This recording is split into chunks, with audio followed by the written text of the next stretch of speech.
Bienvenue à Question Directe, bienvenue à ITV qui se trouve aujourd'hui à Abidjan avec le journaliste sénégalais qu'on ne présente plus, Moriba Magasuba. Vous le savez bien, Moriba Magasuba est journaliste, historien et écrivain, ayant collaboré au sein de plusieurs journaux reconnus comme le bimensuel Demain l'Afrique, le mensuel Africa International ou encore l'hebdomadaire panafricain Jeune Afrique. Moriba Magasuba réside depuis 1990 en Côte d'Ivoire. Il est témoin privilégié de l'histoire contemporaine du pays. L'ouvrage qu'il vient de publier aujourd'hui est le fruit de plus d'une décennie de recherches menées en Côte d'Ivoire, au Burkina Faso, ex-Haute-Volta, au Sénégal, en France, aux États-Unis. Moriba Magasuba, merci d'avoir accepté notre invitation. Vous venez de sortir un livre sur le président Alassane Ouattara qui s'appelle Alassane Ouattara, La passion du devoir. Oui. Pourquoi ce livre? Alassane est un, comme on dit, passionné du devoir dans la mesure où partout où il est passé, il a laissé cette marque qui a impressionné aussi bien ses collaborateurs que les responsables des institutions qu'il a connus. Donc c'est un homme qui est pratiquement, je pourrais dire, qui a fait du devoir un véritable sacerdoce. Et au point que quand j'ai suivi son parcours et que je me suis décidé à faire cet ouvrage-là, je me suis dit que mais finalement, ce sens du devoir, c'est plus une passion qu'autre chose. Donc c'est ce qui m'a poussé en fait à intituler cet ouvrage Alassane Ouattara, La passion du devoir. Dans le livre, quand on lit, on a raconté des anecdotes qui ont été racontées par l'ancien directeur du FMI, Michel Camdessus, oui, qui disait que Alassane Ouattara, c'est un homme du devoir. Tout à fait. C'est là-bas qu'est venue l'inspiration, la passion du devoir? Absolument. Parce que quand il quittait le Fonds monétaire international, il y a une cérémonie en hommage qui lui a été rendue. Et effectivement, c'est le terme, l'expression que Michel Camdessus a employé, Alassane Ouattara, un homme de devoir. Et moi, je suis allé beaucoup plus loin, parce que quand il a quitté le FMI, il est venu faire de la politique, il s'est battu, il s'est imposé. Donc en plus de son cursus au niveau du FMI et des combats qu'il a menés pour accéder au pouvoir, je me suis dit qu'il y a une progression et qu'on peut parler, non plus d'homme de devoir, mais de quelqu'un qui a la passion, qui a fait du devoir une véritable passion. En parcourant votre livre sur Alassane Ouattara, vous l'avez fait de façon chronologique, en montrant d'où il est parti jusqu'en 2011. Oui. Qu'est-ce que vous racontez?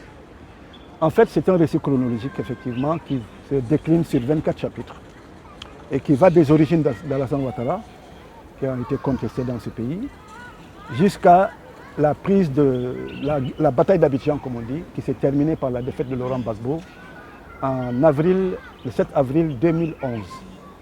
Et évidemment, il y a tout son parcours, sa scolarité au Burkina Faso. D'ailleurs, j'explique en Haute-Volta.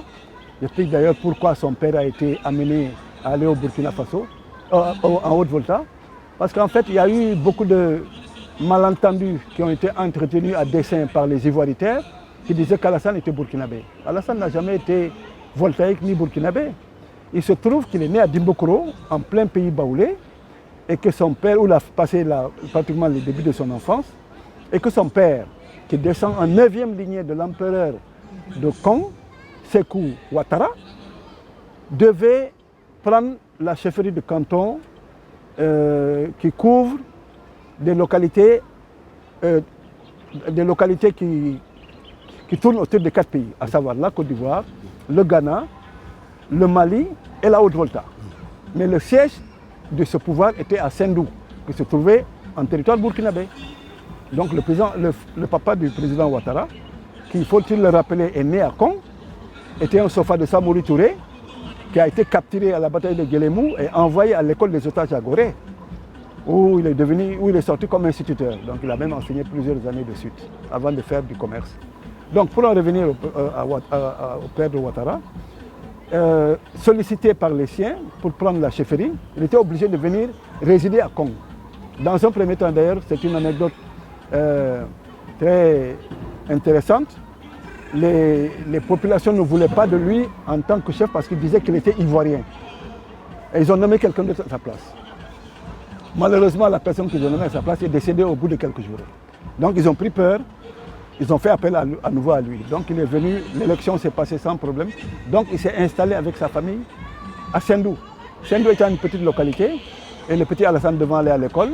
Il est allé à Bobo Dioulasso qui était juste la plus grande ville à côté. Donc il a fait le lycée de Bobo Dioulasso et puis le lycée de Ouagadougou. Jusqu'à 19 ans, année où il a eu son bac. Enfin, il faut encore une anecdote. Il a raté son bac la première année parce qu'il jouait à la bolotte, qui était sa passion. Il s'est endormi tard et il n'a pas pu se réveiller le matin pour aller composer. Mais l'année d'après, effectivement, il a pu passer son bac avec mention et avec à la clé une bourse américaine. Donc cet épisode-là est important parce que ça permet de faire la lumière sur cet épisode que certains qualifient de nébuleux du séjour d'Alassane Ouattara en Haute-Volta, qui a permis à certains de dire qu'il était burkinabé alors qu'il n'en était absolument rien. Indépendamment donc de cet épisode-là, de cet aspect-là, j'ai relaté ses études, son séjour aux États-Unis à l'Université de Pennsylvanie, son entrée au Fonds monétaire international au département Afrique, qui était dirigé à l'époque par notre regretté ministre Mamoudou Touré, et de la BCA, du Fonds monétaire international du département Afrique. Il a été recruté au siège de la BCAO à Paris. C'est d'ailleurs lui qui a préparé les réformes et le transfert du siège de la BCAO à Dakar, avec le gouverneur Fadiga. Mais il a failli, Alassane Ouattara, ne pas aller à l'école. Son papa voulait qu'il devienne imam. Ça, c'est quand même assez caustique. Ah, tout à fait, parce que son père s'est dit à un moment donné, bon, il y en a marre, mes enfants qui vont à l'école, ils sont beaucoup trop nombreux. Ça suffit comme ça. Donc Alassane, lui, il va faire l'école coranique pour devenir imam. Et sa maman ne l'a pas entendu de cette oreille-là. Alors il y avait un médecin africain qui s'appelait le docteur Traoré, qui était de passage. Donc la maman s'est entretenue avec le docteur Traoré et lui a demandé d'intercéder auprès de son époux pour que vraiment il autorise son fils à aller à l'école. Alors comme c'était un ami du papa Ouattara, le vieux a finalement accédé à sa requête. C'est comme ça que, si on peut dire, Alassane a été peut-être sauvé de l'imama pour entreprendre des études qui l'ont conduit là où il est aujourd'hui.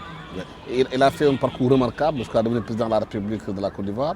Mais avant cela, Houphouët-Boigny a fait appel à Alassane Ouattara quand il était gouverneur de la BCEAO, au moment où la Côte d'Ivoire entrait dans une difficulté financière, quand on parlait comment on appelle ça, les termes d'échange étaient en train d'être détériorés. Tout à fait. Et qu'Alassane cumulait une sorte de poste de Premier ministre, en même temps gouverneur de la BCEAO. Effectivement, il était d'abord président du conseil interministériel. Ça s'est passé en 1989. Il était gouverneur de la BCEAO. Et le vieux Houphouët-Boigny lui a confié donc la présidence du conseil interministériel. Mais Ouattara lui a dit qu'il ne pouvait pas lâcher la banque parce que la banque avait besoin de sa présence. Il était en train de mener un certain nombre de réformes. Et le vieux a accepté. Donc il venait 3 fois par semaine à Dakar, à bord du Grumman présidentiel. Et 3 fois par semaine, il venait à Abidjan. Et se retrouvait le lundi au siège de la BCEAO à Dakar pour une réunion avec ses collaborateurs. Ça a été une époque extrêmement difficile pour lui et il lui fallait également voyager dans les pays membres pour apaiser certaines craintes, régler les problèmes que certains de ses collaborateurs avaient. C'était notamment le cas avec le gouverneur Meledj du Bénin qui avait des problèmes avec Mathieu Kérékou. Parce que là, c'était un problème de chèque qu'il fallait escompter. Et il se trouve que le chef d'État avait donné à Ouattara, à Mathieu Kérékou, excuse-moi, l'autorisation qu'il fasse escompter un chèque de 10 milliards de francs CFA. Ce que le gouverneur a accepté de faire. Il a sollicité un deuxième chèque de 10 milliards, donc qui fait donc 20 milliards, ce que le gouverneur a accepté. Mais il n'arrivait pas à payer ses fonctionnaires. Donc il est venu avec une troisième sollicitation de 20 milliards et le gouverneur a dit non, vous allez passer en situation de dépassement et ce n'est pas bon pour la banque. Ah, il était fou de rage, il a dit mais c'est moi ton président, tu dois faire ce que je veux. Il convoque Alassane Ouattara. Alassane lui dit mais monsieur le président, le gouverneur est dans son rôle, il respecte scrupuleusement les directives qu'on lui a données. Vous ne pouvez pas dépasser puisque vous avez bénéficié à 2 reprises de chèques, débrouillez-vous comme vous voulez. Il dit non, que lui il n'entend pas de cette oreille. Melet et c'est son subalterne, en fait c'est toujours le militaire qui parle. Donc il doit exécuter les instructions qu'il donne. Donc là, Alassane s'est un peu énervé. Il lui a dit, monsieur le président, si vous n'êtes pas d'accord avec ma méthode, ma façon de gérer, allez vous plaindre auprès du président Houphouët-Boigny. Ils n'ont qu'à m'enlever et moi je retourne à la BCEAO à Dakar. Pratiquement la même question s'est posée avec Ali Seibou, Ali Seibou du Niger. Alors là, qui voulait aussi faire partie de quelqu'un. Il avait le patronyme de Diop. Ça c'était plus cocasse, effectivement, un patronyme comme le tien. Mais ça, je crois que c'était des histoires de... Je ne dirais pas c'est des histoires d'ivoirité, de nationalité. Mais en fait, c'était le prétexte. C'était le prétexte pour dégager quelqu'un qui était gênant, qui empêchait les gens de détourner, qui mettait de l'ordre dans les affaires. Donc ils n'ont rien trouvé de mieux que d'exciper de son patronyme pour dire qu'il est sénégalais, ce qui n'était pas du tout. Parce qu'il était de la 3e génération des Diop installés au Niger. Il ne connaissait même pas le Sénégal, il ne parlait pas un mot de Wolof. Donc Alassane Ouattara leur a dit, ah non, moi je fais absolument confiance à Diop, qui d'ailleurs je crois qu'il continue d'ailleurs à exercer des responsabilités au Niger. Il fait très bien son travail et il a tenu tête à Ali Seibou et Diop est resté à son poste. Il y a aussi cette très forte relation entre Alassane Ouattara et Houphouët-Boigny. Quand Houphouët-Boigny est malade et en Suisse, il est parti à plusieurs reprises le voir. Le vieux lui a tenu la main pour qu'il lui masse un peu la poitrine. Ah, ouais. Tout ça, c'est raconté dans le livre. Absolument, c'est des relations quasi filiales. Et le vieux Houphouët-Boigny a eu avec Alassane des relations qu'il n'a jamais eues avec un autre homme politique ivoirien. Et effectivement, quand il était malade, il était couché à l'hôpital de Genève, il a demandé à Alassane de lui masser la poitrine. Il a massé la poitrine, ça lui a fait le plus grand bien. Et indépendamment de cela, chaque fois qu'il avait une décision importante à prendre, il demandait à Alassane de venir le trouver dans sa chambre à coucher. Un président de la République ne reçoit pas n'importe qui dans sa chambre à coucher. Et comme le vieux était un grand comédien, j'ai relaté un cas bien précis parce que voilà, Alassane Ouattara qui en avait marre d'être attaqué par Bédié et ses hommes, qui lui mettaient des bâtons dans les roues, sa propre majorité, alors qu'il était Premier ministre, sa propre majorité qui lui mettait des bâtons dans les roues, il en a eu marre, il a décidé de démissionner. Et le vieux ne l'a pas entendu de cette oreille-là. Mais Alassane apparemment avait l'air d'y tenir. Alors comme le vieux était un grand comédien, il a fait venir Alassane à minuit dans sa chambre à coucher et il a fait le mort. Quand Alassane est venu, il a pris d'une voix chevrotante, Alassane, un fils ne peut pas abandonner son père. Quand il a besoin de lui, il a tiré la couverture jusqu'aux oreilles, histoire de sensibiliser Alassane, de lui faire prendre mauvaise conscience. Mais Alassane n'a pas cédé sur le coup. Alors le vieux était très embêté, il a fallu qu'il fasse appel à d'autres personnes comme Zinsou, son beau-fils qui était en même temps l'ami d'Alassane, Charles Konan Bani, qui a remplacé Alassane à la BCEAO. Pour qu'ils intercèdent en sa faveur auprès de Ouattara. Et Ouattara, effectivement, a finalement remis sa démission. Vous racontez aussi une scène assez extraordinaire.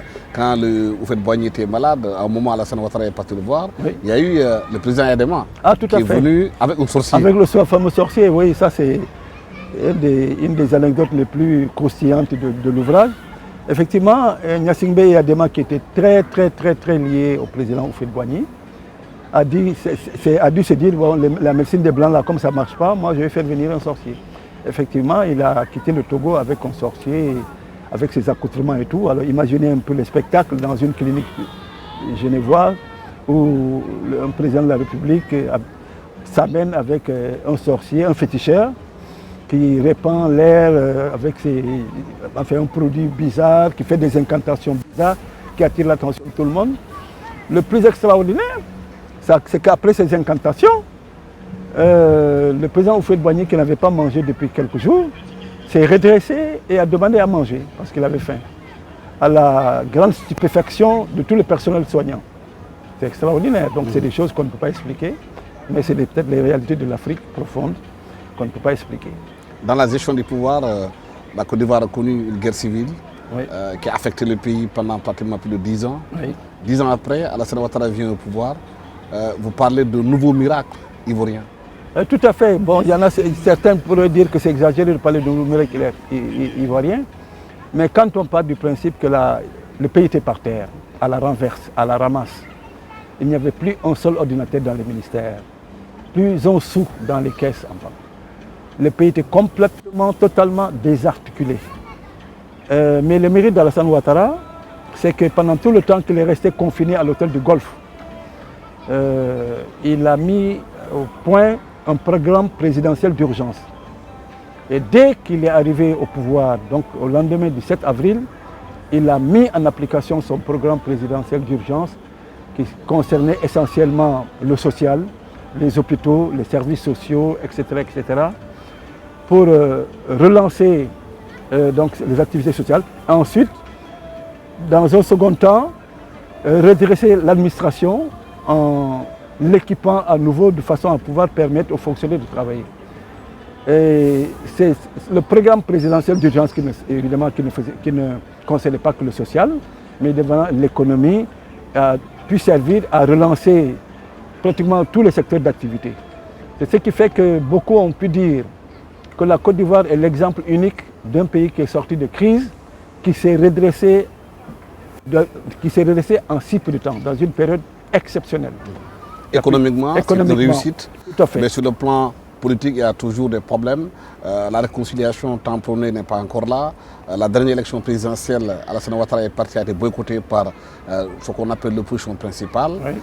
Jusqu'à présent, il y a du mal à rebiboucher les partis. Au fait, Boigny avait, lui, fait de la paix comme un curseur pour le développement du pays. Ah, oui. Qu'est-ce qu'Alassane Ouattara peut faire aujourd'hui pour réconcilier les Ivoiriens? Mais moi, je dis qu'à la décharge d'Alassane Ouattara, il a fait tout ce qu'il pouvait faire depuis qu'il est arrivé au pouvoir. Grâce à lui, plus de 300 000 Ivoiriens qui s'étaient exilés dans les pays limitrophes sont pratiquement tous rentrés. S'ils sont rentrés, c'est parce qu'ils se sont montrés confiants. C'est parce que le régime leur a inspiré confiance. Il a voté une loi d'amnistie pour 800 personnes, y compris Mme Simone Gbagbo, qui, quand elle est sortie de prison, a dit « À partir d'aujourd'hui, je vais commencer à prier pour Alassane Ouattara ». On voit aujourd'hui les déclarations qu'elle tient qui n'ont plus rien à voir avec quelqu'un qui disait qu'il allait prier pour Alassane Ouattara à sa sortie de prison. Bon, peu importe. Donc, loi d'amnistie pour 800 personnes. On leur a restitué leur compte bancaire. Certains ont retrouvé leur emploi de la fonction publique à des postes de haut niveau dans l'administration, dans la diplomatie, etc., etc. Et il y a un ministère de la Solidarité qui a été créé, qui a pratiquement compensé, indemnisé des dizaines de milliers de victimes de la crise post-électorale, des deux camps, hein, à coup d'argent, etc., de réinsertion sociale, etc., etc. Alassane, moi je vais te dire que pour réconcilier les gens, il faut qu'ils soient deux. Il y a des gens dans ce pays qui ne seront jamais pour la réconciliation tant qu'Alassane Ouattara sera au pouvoir. Parce que j'ai l'impression que c'est peut-être dans leur ADN. C'est ce que j'appelle les ivoiritaires endurcis. Et Alassane aura pu déployer des trésors d'intelligence, de charme, d'amour. Je pense que ça tomberait dans l'oreille d'un sourd. Il y a toujours son principal opposant, Henri Konan Bédié, qui n'accepte pas les résultats, qui continue à se proclamer aujourd'hui comme étant le président légitime, en disant qu'il faut reprendre les élections. Laurent Gbagbo est annoncé pour son retour en Côte d'Ivoire. Est-ce que tous ces ingrédients mis en place, vous ne pensez pas que la paix est fragile dans ce pays? Elle n'est absolument pas fragile. La paix va être consolidée. Moi, je dis que les Soro Guillaume et compagnie disaient qu'il n'y aura pas d'élection en Côte d'Ivoire le 31. Mais il y a eu des élections, même s'il y a eu, on doit déplorer 85 morts. Il y a eu des élections et le pays n'est pas tombé le soleil n'est pas tombé sur la tête des Ivoiriens. Ce qui est déjà un acquis, un avantage certain. Parce qu'avec toutes les menaces que l'opposition a proférées en passant aux actes, parce que c'est l'opposition qui est quand même comptable de toutes ces morts-là, vous n'avez pas entendu une seule fois dire que l'armée a tué, à part un jeune qui est mort à Bonois par balle perdue, aucune des victimes de la crise post-électorale n'a été imputé à l'armée. Les forces de défense et de sécurité ivoiriennes se sont comportées de façon remarquable et n'ont pas cédé à la provocation. Quand j'étais devant ma télé et que j'ai vu des groupes de jeunes du PDCI à Daoukro aller pratiquement nez à nez à la caserne de gendarmerie de Daoukro, venir insulter les gendarmes, les traiter de tous les noms, et que les gendarmes n'ont pas réagi, je me suis dit vraiment, Alassane est un démocrate. Parce que ça aurait été du temps de Laurent Gbagbo, ils auraient été accueillis par une rafale de mitraillettes. Et ça, tout le monde le sait. Et le retour éventuel de Laurent Gbagbo? Le retour éventuel de Laurent Gbagbo ne peut pas se faire sans négociation, il ne faut pas se leurrer. Laurent Gbagbo est sur le coup d'une condamnation à 20 ans de prison pour le cas de la BCEAO. Qu'on le veuille ou non, ce n'est pas à Gbagbo de décider du choix, de l'heure et de la date de son retour en Côte d'Ivoire. Il y a une contention qui l'attend dans ce pays. Et il serait plus indiqué qu'ils prennent la tâche du président Alassane Ouattara de régler ce contentieux de façon à ce qu'il puisse rentrer tranquillement dans ce pays, chose à laquelle le président Ouattara est tout à fait ouvert. Est-ce que la création du ministère de la Réconciliation nationale confiée à l'un des candidats, Kako Bertin, vous pensez que ça peut davantage pousser la Côte d'Ivoire à trouver la paix? Moi, je suis un peu sceptique parce que je dis que c'est un ministère de plus. On peut créer tous les ministères de la réconciliation qu'on veut et les doter de tous les moyens. S'il n'y a pas la volonté sincère des belligérants d'arriver à la réélection, c'est peine perdue. Mais le ministère de la Réconciliation a la possibilité de jouer sur les petites gens, sur les gens de l'intérieur du pays, sur les populations. Et dans ce rôle-là, Kakabe est l'homme qu'il faut, dans la mesure où il est baoulé. Parce qu'aujourd'hui, on peut dire que l'opposition se concentre dans ce qu'on appelle le V baoulé. Donc ce sont ses parents. Il saura trouver les termes qu'il faut, le langage qu'il faut pour leur parler de la réconciliation. Et je pense qu'à ce niveau-là, effectivement, la création du ministère de la réconciliation peut avoir d'excellents effets. Pour aborder la question économique, on sent qu'il y a une pandémie mondiale qui a frappé toutes les économies du monde. Oui. La Côte d'Ivoire est l'un des moteurs dans le cadre du EMOA. Oui. Est-ce que cette pandémie, ce coronavirus, a affecté aujourd'hui les affaires en Côte d'Ivoire, surtout dans le domaine de la culture? Nous sommes en train pratiquement d'entrer dans la fin de l'année. En général, il y a des réjouissances qui permettent aux gens de gagner de l'argent. Les acteurs culturels sont ils sont très inquiets. Oui, d'accord, mais il y a eu cette pandémie, mais la Côte d'Ivoire est l'un des rares pays africains à échapper à la récession. On prévoit un taux de croissance de 1,7%. Cela dit, le gouvernement a pris des mesures juste après, en février ou mars, après le déclenchement de la pandémie, en venant à mettre pratiquement tous les secteurs d'activité. Il est vrai qu'au niveau de la culture, il y a encore beaucoup de choses à faire, il y a encore beaucoup de choses à faire, et que le soutien n'a pas paru aussi évident que ce qui a été fait. Et le monde culturel, aussi bien le monde du tourisme, le monde de la restauration, de l'hôtellerie souffre effectivement des effets de la pandémie. Et je pense que le gouvernement qui viendra certainement au mois de janvier sera outillé et sera certainement amené à équiper, enfin, à injecter l'argent qu'il faut dans les différentes industries, aussi bien culturelles qu'autres, pour les amener à se remettre à flot. La Covid a montré que les pays dits développés se sont recroquevillés sur eux-mêmes. Oui. Les frontières ont été fermées. Oui. De plus en plus, il y a la difficulté pour voyager. Oui. Est-ce que ce n'est pas une opportunité pour les pays africains, dans le cadre de la CEDEAO, de l'UEMOA, de renforcer leur coopération économique, leur coopération fraternelle pour s'entraider? Parce que la CEDEAO, c'est un marché de 300 millions de consommateurs.